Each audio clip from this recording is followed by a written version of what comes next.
The sun blazed over the airport runway as the crowd shuffled toward Gate 27, a mix of business suits, crying children, and sleepy travelers clutching coffee cups.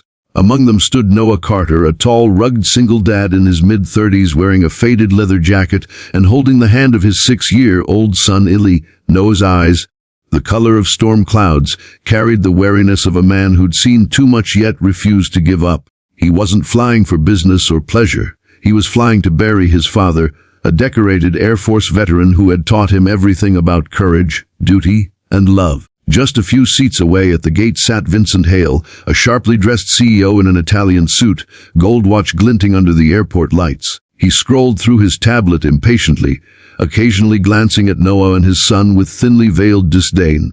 When Ely accidentally dropped his toy airplane near Vincent's polished shoes, the CEO frowned.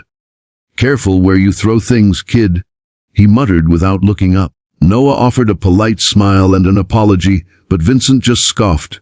"Some people really shouldn't bring kids on flights. This isn't a playground."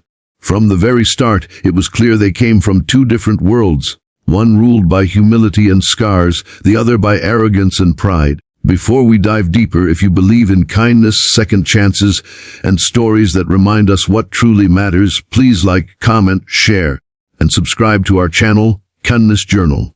It helps us bring more inspiring stories to you.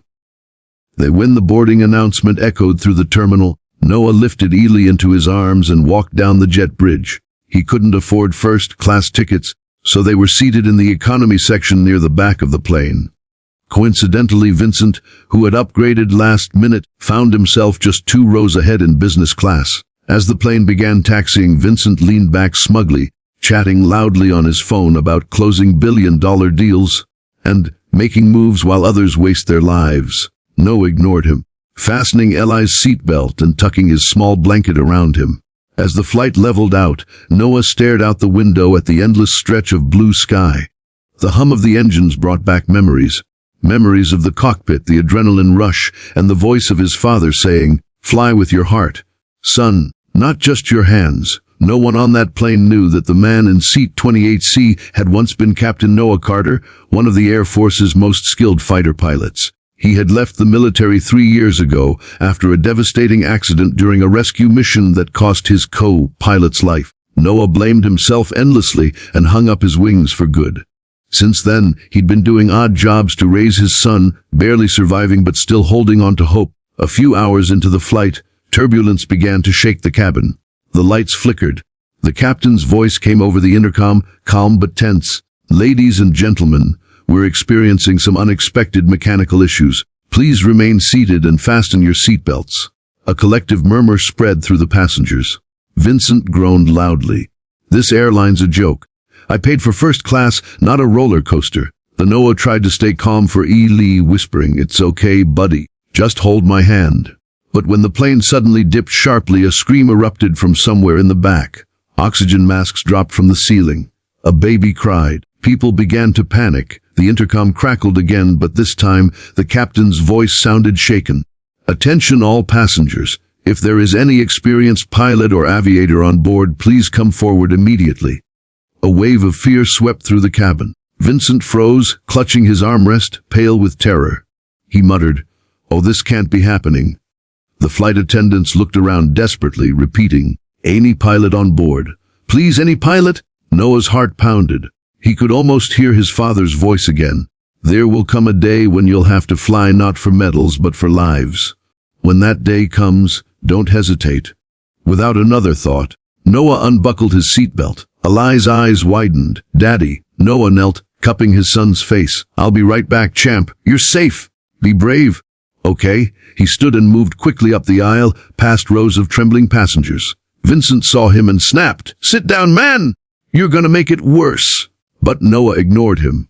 When the flight attendants saw the determination in his eyes, one of them whispered, "Sir, are you a pilot?" Noah nodded. "Fighter pilot, U.S. Air Force, former." Within seconds, they escorted him to the cockpit. Inside, chaos reigned. Warning lights flashed red across the panels. The captain was sweating, struggling to keep control. Hydraulic failure. Left engines gone. "I can't stabilize," he gasped. Noah slid into the co-pilot seat, his hands moving instinctively. "I've got you."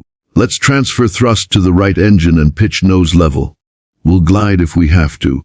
Back in the cabin, Vincent's arrogance dissolved into sheer panic. He gripped the seat in front of him, whispering, "We're all gonna die." Ely, sitting alone, hugged his toy airplane tightly and whispered, "My daddy's a hero." In the cockpit, Noah's calm voice filled the air. "I need you to trust me, Captain. Focus on the altimeter. I'll handle the yoke." The plane was losing altitude fast. Mountains glimmered in the distance. The captain glanced at him. "You've done this before, haven't you?" Noah didn't look up. "Too many times." The intercom buzzed. The captain's voice, now steadier, spoke, "Ladies and gentlemen, we're attempting an emergency landing. Please remain calm." But inside, everyone was praying. The sound of children crying mixed with whispered prayers. As the minutes stretched into eternity, Noah's mind flashed through everything. His father's funeral waiting for him, his son sitting alone, the co-pilot he'd lost. Not again, he thought. Not another life. He adjusted the controls, sweat dripping down his forehead. "We're gonna need a clear stretch, something flat," he said. The captain nodded, pointing to a clearing ahead near a riverbed. "There! That might work!" With a deep breath, Noah began the descent. The engines sputtered. The plane trembled violently. Passengers screamed as overhead bins popped open. Vincent clutched his seat, tears streaming down his face, whispering, "Please, please." "I take it all back." Noah's hands were steady as stone. "Come on, girl," he murmured to the aircraft. "Stay with me." The runway, or what resembled one, approached fast. With precise control, Noah leveled the wings and pulled back gently. The wheels hit the ground with a thunderous jolt, bouncing once, twice, then sliding to a stop amid a cloud of dust and smoke. Silence. Then, a roar of applause and sobs filled the cabin. Noah exhaled, his hands still gripping the controls. The captain turned to him, eyes wide with awe. "You just saved over 200 lives." Noah gave a faint, tired smile. "Guess I finally landed one right." When the doors opened, sunlight poured in. Passengers filed out, shaken but alive. Medics arrived, news crews followed, and the story spread like wildfire. But in the middle of the chaos, Eli ran through the crowd shouting, "Daddy!"